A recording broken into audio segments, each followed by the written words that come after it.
It's been over a week now since the partial release of the Epstein file by the US Department of Justice. And this may come as no surprise to anyone that there are several people involved.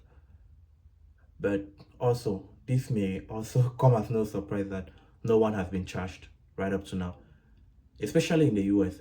But other countries have some people facing some accountability, especially in Europe, where not just Britain, but Sweden and many other countries, people with just involvement with Epstein, having ever spoken with him or connected with him, especially after both the 2008 and the 2016 convictions. They have been facing some large backlash. But before we start talking of what our topic today is really about, I won't take so much of your time giving you a brief history of Epstein, diving into the details. So, if you want to know much about who Jeffrey Epstein is, there are several videos on YouTube which you can check out. And I recommend mostly someone like Daryl Cooper.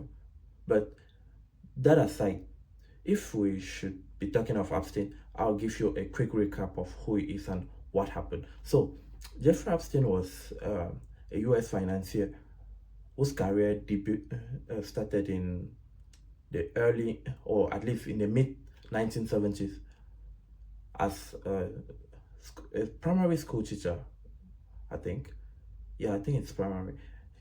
He went on to enter the world of finance, and then had to say where he got his wealth, but from speculation, or at least from some of the well-known facts, people like Leon Black and Lex Wexner are some of the key people which we may know as the reason for his wealth. And honestly, right up to his death in 2019, sorry, he died a multi-millionaire, at least, probably a billionaire, who knows, but he had at least more than some couple millions even. But with that out of the way, let's move right into our topic. And before we do that, I'm happy to have you here. First, the like, subscribe, and if you feel like anyone is missing in this video, I would like you to comment the person's name below, or something you think I've missed out talking about. You can write it below. So, first, we would like to really talk about Jeffrey Epstein's influence in Africa, because it's well known his influence in America, not only the US, but America as a whole, the continent, the European continent, and even the Middle East. He was able to get his tentacles almost everywhere. Also, he was also able to get somehow a reach into Africa too. Which countries, which leaders, that's what we'll be talking about today. So, one of the most obvious people which you may have seen circulating on the internet is the former president of South Africa, President Jacob Zuma. Jacob Zuma have had some few encounters, but the most notable one is in 2010, after he visited London. He visited the UK, and precisely for a 3-day trip, he had an appointment with Epstein on the 3rd day, which on the email you see below, or you see on the screen rather, that's an appointment of being fixed for Jeffrey Epstein to meet with President Zuma in London. And the dates really correspond, because the date of this email is exactly the same date when President Zuma was in London. So we can actually conclude that the meeting did take place, because in this other email, you can rightly see how they're talking of how impressive the guy is. So now we are at least sure that President Zuma met with Jeffrey Epstein. What did he do with him is still unclear. What did they talk about? What did they actually do because it's not only about what they talked about. Talking about something, it's nothing. It may not incriminate you, but what did they do? That's why there may be a problem. To be very clear, we don't know, and so we'll just speculate. And we are not even supposed to speculate. We just hope nothing bad happened between them in that meeting. So we'll keep President Zuma out of the way. Also, a little reminder that his team came out and gave a statement saying he denies every wrongdoing or any accusation of wrongdoing with Epstein, because they didn't actually deny meeting Epstein, because it's clear, we've all seen it everywhere, that he met with Epstein. But they deny every accusation of wrongdoing with Epstein. And also leaving South Africa, we'll come a little bit to we'll come over to West Africa, starting with Ivory Coast. In Ivory Coast, most of the Ivorians know of Nina Keita, very prominent name because she was the niece of, or she is the niece of President Alassane Ouattara. And as a niece of Ouattara, her name seems to be among the most occurring names in the Epstein files. As of people related to Africa, her name seems to be one of the most occurring names. Nina Keita was a model and served somehow in her uncle's administration. I can't remember her role, but she did serve in her uncle's administration. So we see here that she tried to get some landing permits for Epstein in Abidjan, which is the capital of Ivory Coast. And not just that, she met several times with him. From the various emails we can still see on the screen, you notice she seems very familiar. And one thing I like us to remember is the dates on most of these emails. The dates, why do we need to remember them? First, Epstein was convicted for soliciting prostitution of a minor in 2008. So anyone that may have had any encounter with Epstein after 2008 must have known about it.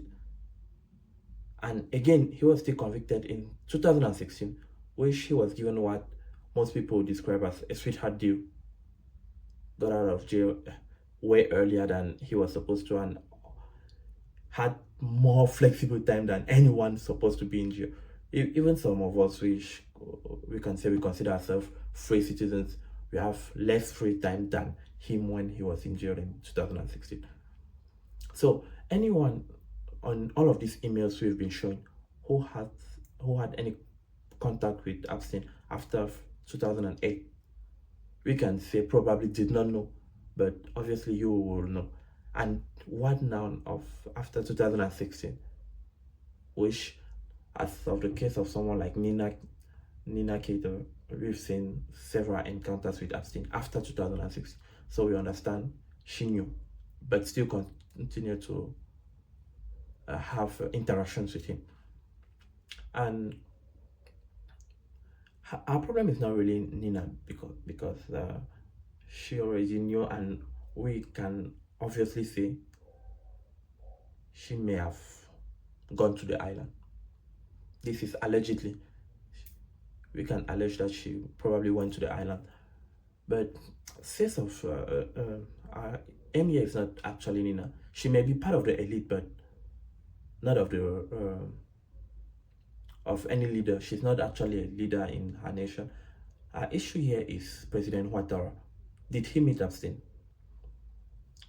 That is the question now, which is quite hard to tell, because on these emails we see her organizing some meetings with Epstein, trying to have him land in Abidjan. Hard to say. Epstein landing in Abidjan would be for Nina, because that would be almost not plausible. She would be the one to move if she wants to see Epstein, and not the reverse. So if Epstein is landing in Abidjan, it should be for a very good reason. And some of those good reasons, as for Epstein, will always be to meet with very important leaders and not just with subordinates, as I can say subordinates. So from President Zuma to now President Ouattara, we are not actually sure, but we can just say with confidence that they all met Epstein in one way or the other. Probably the last person we haven't talked of is Karim Wade, son of former President Abdoulaye Wade of Senegal. In several texts and in several messages to and from Epstein, you'll see Karim trying to organize some meetings with world leaders. You'll find like one of these, the text you are seeing on the screen, that was talking about Karim being in Ivory Coast with the president. Now, the issue is when they say with the president, it's hard to know if they mean with the Ivorian president or with the Senegalese president. So, a little complicated. But talking of him finalizing some meetings with Gabon, Mali, and Senegal, many other areas, seems to be him arranging places where Jeffrey Epstein may come next after when he's in Ivory Coast.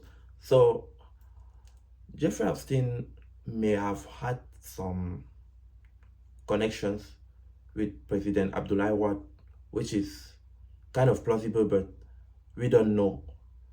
But what we are sure of is he definitely had so much to do with Karim Wade, his son. And did President Abdoulaye have something to do with it? Definitely not, or probably not.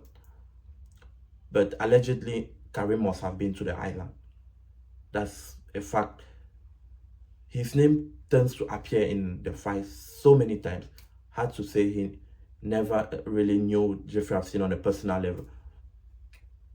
So from South Africa to Senegal to Ivory Coast, those are three prominent areas where Jeffrey Epstein must have met with the various leaders. But all those ones aside, we also want to give some shout outs to some nations where Jeffrey Epstein must have at least touched. In the files, there are mentions of nations like Morocco, Cameroon, Mali, Gabon, Democratic Republic of Congo, Zimbabwe, Libya, several places. But these nations at least doesn't feel like these are areas where he had influence or actually went there.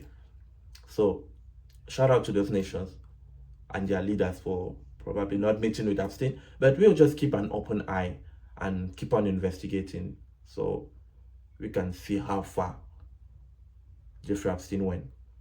With that said, that will be all for me today, and feel free to like, subscribe, all the other shenanigans. And in case I missed someone, put it down in the comment.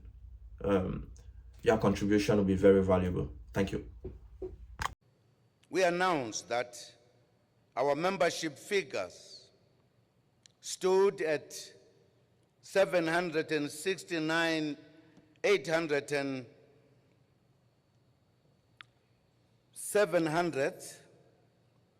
listen properly, 769,820